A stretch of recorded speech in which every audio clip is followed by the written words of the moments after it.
Manamafy ny CSS sampana Mahajanga na ny syndicat ny mpampianatra pikaroka sy ny pikaroka mpampianatra fa manameloka hatrany ny herisetra nazo ny mpampianatra naman'izy ireo tao amin'ny faritry ny campus ny université ny Ambondrona. Nisy ny fanambarana nataon'izy ireo anio alarobia fefatra desambra maraina tao amin'ny kakal Mahajanga be.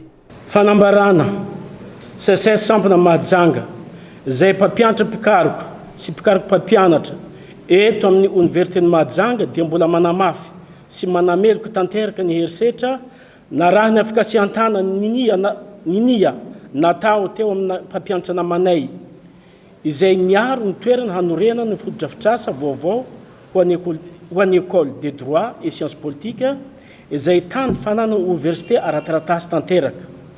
Mahatoky ny fitsarana zahay ary koa miantso ny ambaratonga ampahefana rehetra mba hijery akaiky izany zavanitranga izany satria efa mandrendreranantsy ny mpampianatra hanatanteraka ny asany eny Ambondrona.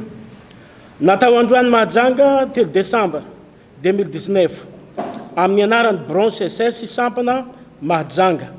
Ny mpanao fanambarana dia filohan'ny CSS eto Mahajanga Harjan.